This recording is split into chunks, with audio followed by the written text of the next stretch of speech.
Hey everyone, it's Lisa from Scrapping Fancy. It's been a while since I've done a YouTube video, so I'm coming on this morning just to share a new journal that I made and talk a little bit about what's happening with my shadow box project. Um, I haven't quit, I haven't given up. I just, you know how life just kind of jumps you out of nowhere like a mugger, and then you're just overwhelmed with everything? Yeah, that kind of happened, and it's kind of a big project, and so I'm sorry, but I got a little off track, but I'm trying to get on track.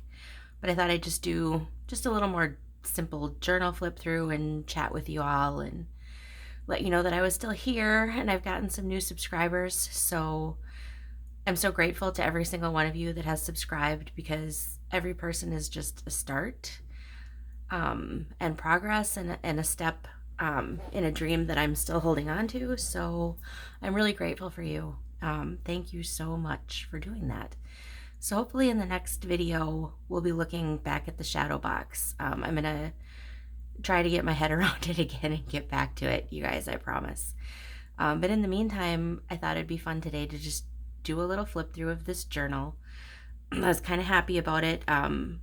I'm not always very good at doing the whole spine binding thing, but I did it on this one because if you've watched my journals at all, you know that I like to just pack them full. And if I want to use something, if it's chipboard or wood or a wax seal or a charm, I want to use it. And it's going to make my journal an alligator mouth, you know, where the spine is like this and then the pages go like this. And that really bothers a lot of people. It doesn't always necessarily bother me because I kind of like a gloriously stuffed journal. But I know it bothers a lot of people, and so I'm kind of working on being better about that. So I'll show you the top view. Like when you look down at it, and then there's the spine that I made. It's just a pamphlet stitch, but I did create a spine for it. And the cover is it's 49 in market cardstock, which if you've ever used or touched 49 in market cardstock, I don't know where they even find the weight they find. It's absolutely amazing. It's one of my favorite papers in the whole world. It's so thick and so sturdy. So it is a soft cover journal, but it is 49 in market, so there's that. So let's take a look at it. I'm going to take this little charm off because it's just easier to untie.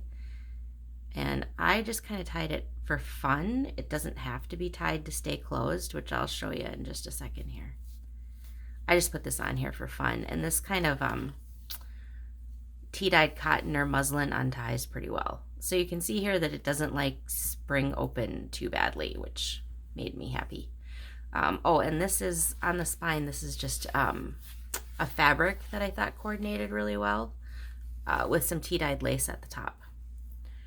So this is the cover. I'm going to make sure that I'm in frame, you guys. Yep. So this is the cover. Inside front cover, and I just put some lace here on the spine, which I thought was just kind of pretty, especially against this really beautiful tea-dyed envelope that's in here. This is just a collage cluster. I've been really having a lot of fun with these lately, and it's really fun to like make a bunch and then be able to tuck them into your journal. And the thing about my journals too is, like, if you notice, this is clipped in. I like to use a lot of clips because you can just take that out if you don't like it or want it here. So the clip then holds this piece of journaling paper that I put in here for you. So it's two sides, but on both sides you can take that off if you don't want it there. And this is a piece of tea-dyed paper on this page, but I just stapled this piece of tea-dyed wax paper around it to make a pocket. So there's a pocket and a tag on both sides. Really simple collage tags. And this is just some crumpled packing paper on the back. So it looks cool, but you could also write on it. I like to try to put something on the back side of everything so that it's journaling space. So it's the same thing on this side. Oh, I guess this is a little ticket. So decorated on both sides anyway. I did try on this one to not put something on every page so that you could journal. So there's a tea-dyed piece of notebook paper, especially if it's a lined paper. I kind of try to leave it plain because then I know it's easier to write on. So this is just one of those little Tim Holtz clips. I love those. So on this avocado dyed page, these two little Polaroids are just clipped on, and you can take those off if you want. And this is a little pocket page and a little tuck, and back here, this piece comes out, this little piece of ledger. I think it's a folded piece. So there's a lot of journaling opportunity on that folded piece. And then you can just stick it back in the little tuck. And this page is one of my favorites. Feed Your Soul. I just typed that on handmade paper and made this grungy, crumbly little pocket that I loved. This is some crumpled packing paper and a 49 a market piece. And that's got this beautiful lace and a little charm here. Of course, you can journal on that. And that just sticks right in the pocket there. Polka dot piece. There's this pretty flower card here, but it's clipped on so you can move it. This is an embossed tag that I made that's clipped here, but you can take that off too. You can journal under here and then put the tag back on. And that's holding this collage cluster. So you can take that collage cluster off too if you want to. And you can journal and then cover up your journaling. And I like that copper clip. This is a botanical page from a botanical book that I thought was really pretty. So I did leave that alone. This is another page that's easy to journal on because it's got the lines. So I just decorated that with some lace and you can write on it. This is a little tea-dyed envelope that's clipped here. So that will, I don't know if I'll be able to clip it back on too quickly, but we'll take it off. And if you open the envelope, you can pull out this pretty little picture and you can write on that. Or there's more space in the envelope too.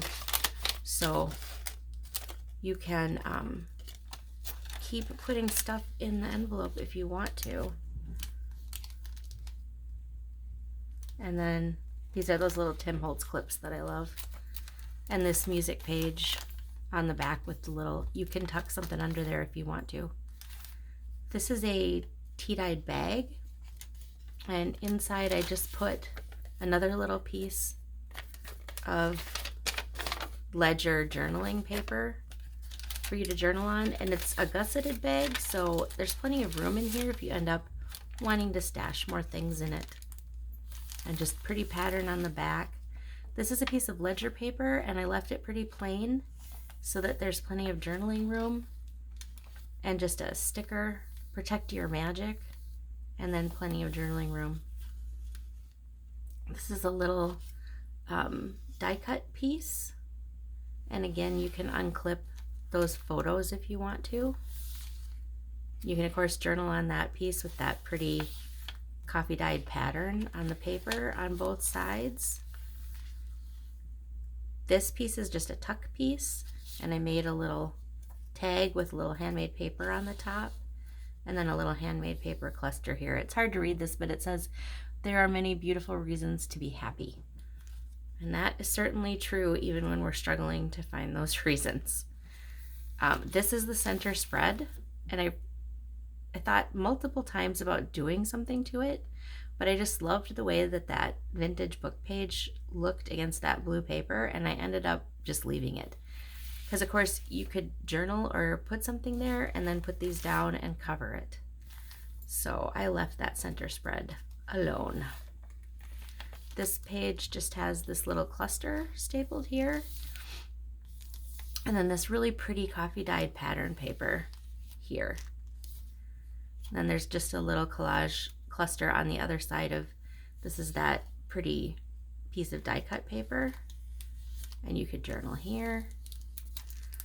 This piece would also work for journaling, and this tag here is just clipped on. You can take this tag off and you can use it however you want. I liked that tag. I thought that turned out really good. There's a little piece of ruffle up here, and I love these black and white little Polaroid downloads. And then I left the back. You can journal. This is the end of that bag. And I put a little clip here that says field notes, but it has lines so you could write if you wanted to. And even though it's a bag, I opened both ends so that on both ends you could store something.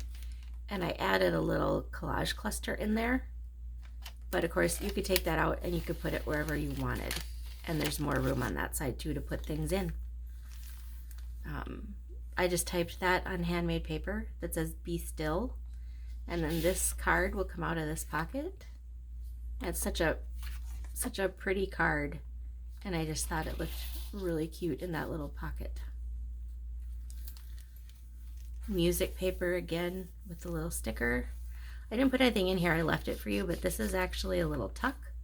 So you could write or tuck anything in under that pretty little card. And this is just a lined piece that you could write on. This is the other side of that botanical page. I just loved that. That was another page I thought about putting something on, but then it was so pretty. I just couldn't bring myself to do it. So there it is. And this is a collage cluster that I made. And again, that's just clipped on, and I added a little charm to the clip, but you can take that off. You can move it, or you can journal on the page underneath it, which is just stitched around. This is a corner tuck right here that I put down, and a journaling card. Pretty on both sides for you to use however you want. I left this because even though this is like a polka dot pattern journaling paper, or coffee dyed paper, I thought you could journal on that. This is a tuck, and this one is stapled on, but you can lift it up and journal and then set it back down. But that color right there, I just love that kind of greeny blue color. I'm gonna turn the page. Oops. This is a collage cluster that I made with this kind of pretty applique, and it's just clipped in there. So you can take that out too if you want and journal on this grid paper. And this piece has, the other piece, half of that avocado paper. And this is just a little tag that I made with this super pretty trim and a little bead. You can journal here. This piece I actually did staple on, but it did leave some space here for journaling, and this is just another one of those layered collages that I made. This is a second page, but what I did was I stapled these two pages together to make a pocket, and there's just a pretty tag in here, and the back of the tag is polka dots, but I still think you could journal on it if you wanted to. And then, or you can put something else in the pocket if you want to. It doesn't have to be that tag. And this is a collage piece I did that's just stapled on. Another music piece with a sticker. And then this is that beautiful doily tea-dyed envelope. See, it's beautiful. And you could put something in here. I left that so you could fill it if you wanted. And then this is a collage cluster that I put on top. And this is the back of the envelope, so pretty. And there's lace again. And this is the back cover of the journal. It's got this pocket, and in the pocket there are two tags that I made that live in the little pocket. So, well, they try to live in the little pocket. There we go. And that's the back cover. So that's my little journal flip through for today. I was calling these scrappy journals, and then I was watching Nick the Booksmith, who, if you haven't watched her, I adore her. Go check out her channel. She's wonderful. She does kind of journals like this, and she calls them pack rat journals. So I didn't want to steal pack rat. So what I've been calling them now is Hodgepodge journals. Because I think that's just so fun to just fill it up with all kinds of interesting things. So I think I'm going to call them that from now on. So this is a Hodgepodge journal. I will be, I put it on Instagram, and usually when I put it on Instagram, I give 24 hours for somebody to claim it. So it is on Instagram to be claimed. Otherwise, by this evening, it will be listed in my Etsy shop. Or you can message me on YouTube here if you're interested. So don't give up on me, guys. I'm still gonna work on that shadow box. I just had to get myself gathered again. So I hope you all have a great Saturday, and thank you again so much for being here, for listening, for being interested in my little channel, and I wish you all a great day and all kinds of blessings. Thank you so much. Bye.